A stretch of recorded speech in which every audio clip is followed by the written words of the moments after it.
So I was cruising flightsim.to, as I pretty much do as a daily activity, and came across this. So a developer named Marine RM, which I don't think I've ever heard of, could be wrong about that, made a J-36. So the new Chinese 6th generation stealth fighter, which I guess is the first 6th generation aircraft period in the sim.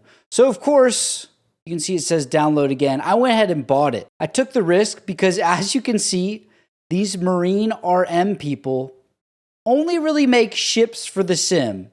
So how will this be? I don't know. We're going to find out though. So here it is. I went ahead and loaded into Area 51. What better place to fly this thing? Now already I'm noticing the textures aren't phenomenal. There's definitely a little bit of that shininess that you wouldn't necessarily get with radar absorbing paint. Also, these tires and landing gear for $20 already aren't quite up to par. Again, this developer only really made ships before this. There's those 3 engines. How cool is that? So I don't really know how much to expect from this. Let's go ahead and hop inside and at least see what the cockpit looks like. So here we are. This is supposed to be a cold and dark startup. But you can see all of our electronics are already on. Now, again, we don't know what the interior of this plane looks like. Whoa, okay, I can just go. This is actually a pretty cool view. The Chinese are the only ones who know. And the Chinese did not make this aircraft. The cockpit, though, just from a general textures perspective, I mean, even that text is pretty terrible. Let's be real. No idea what that says. A lot of this stuff also doesn't work. Dare I say most of this stuff doesn't work? Yes. Most things in the cockpit do not work. So we're not off to the best start here. But at least this thing looks cool from the outside, I guess. What I also meant to mention is this side-by-side setup. Obviously, this plane is not small.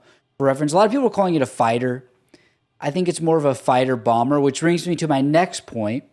Again, this side-by-side setup reminds me very much of the Su-34, which is a straight-up fighter-bomber. And I kind of like it. Okay, engine 1 is now starting up. I don't believe there's any animation inside here or in the intake, which is, oh yeah, there you can see some fans in there, and they have no animation for moving. So we'll go ahead. Also, these are very generic sounds. Listen. These might be the F-18 sounds. I'm sure someone in the comments will know better than me, but definitely very generic sounds nonetheless. We'll go ahead and wait till these engines completely spool up, and then we'll taxi out. Okay, we are all spooled up now. Now, one thing I wanted to see is, for instance, on the B-2 Spirit, when in the air, because there's no vertical stabilizer or vertical surface to control rudder, the little flaps on the B-2 will open on one side to slow that side of the plane down. So, for instance, if I did left rudder, these ones would open to slow down the left side of the plane, so then the nose comes left. Now, I am using full rudder left and right now, and we're getting no such movement. You can see our nose wheel down here moving very freely. But enough of that. Let's actually get this thing in the air. Let's taxi out here. It needs a lot of throttle. Let's not hit that fire truck there. Like, you can see we're at 65% throttle, moving this slowly on the ground. Let's see what kind of payload we have as well. That's with only 40% cargo and 50% fuel, which is well more than 10,000 pounds less than its max takeoff weight.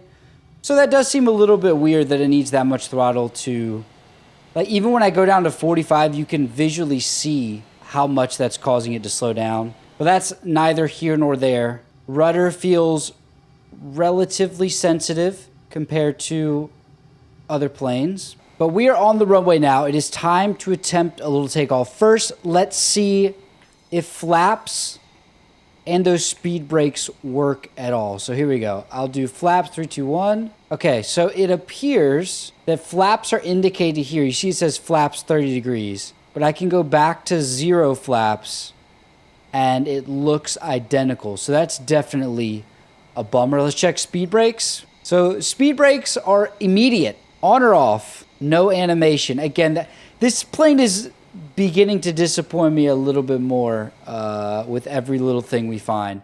Anyway, let's see how it flies though. That's more important, I guess, than any of this crap. Again, you need so much throttle to even start moving. We'll not take off with 30 degrees. We'll take off with 15 degrees of flaps. Now, I'm expecting this thing to fly. Oh, wow. You gotta love 3 afterburners side by side. That is incredible. I mean, the animation for them really aren't bad.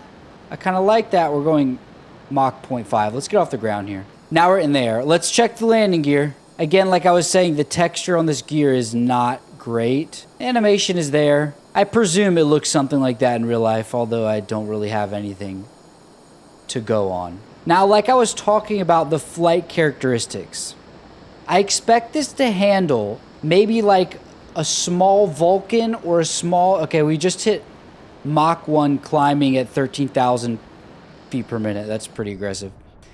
Or maybe a small, probably more like a small B2, considering we have no vertical control surface. But that takeoff didn't feel like anything abnormal. Okay, we can see some of our payload here. You just click right here, and that opens that up. So there, it's closed. At least there is an animation, although it's not great. We'll click the other one. Oh, and they actually kind of drop down a little bit. I can appreciate that. Nothing too crazy, but it's there nonetheless. Considering how the rest of this plane is, that's honestly slightly surprising. There we go. Ailerons honestly look really cool. Now, I don't know if they have aileron animations that look pretty good like these ones do. Why can we not get some animation for speed brakes that's not just instantaneously open or close? Not so sure about that. But let's do a little bit of actually flying here and see if we can see how it feels. Let's check how many G's it can pull, because why not? We'll go back into full afterburner. Vapor, not the worst vapor I've ever seen, but definitely not the best either. Okay, we're pulling 6 G's, 7 G's, 8 G's. Okay, we hit 8.8 G's there for a second, which I presume the real plane can probably get nowhere near that, because that's quite a lot. And like I was mentioning, flight characteristics, I would assume they're just taken from some default plane, because they don't feel at all like the Top Mach B2, which is probably my favorite add-on.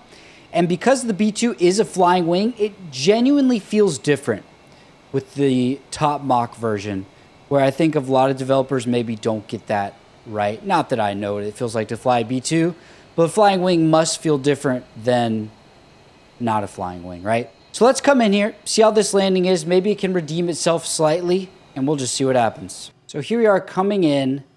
Quick note, you can see we're flying at 110-ish knots, and it doesn't feel like we're about to stall, which is interesting considering we took off, or had to take off, at a much higher speed than that. So whatever the reason for that is, I don't know. Let's see how this touchdown goes, though, here. 108 knots. Like, we're really flying slow here. There we go. We are on the ground. Speed brakes out. Regular brakes as well. Landing felt incredibly easy. And to be honest, it didn't feel like it was anything other than any regular plane in the simulator. So in conclusion, it's definitely disappointing. It's definitely not worth the $20 that it cost. But if you're one of those people that really just wants to get screenshots and stuff, it's at least good enough for that.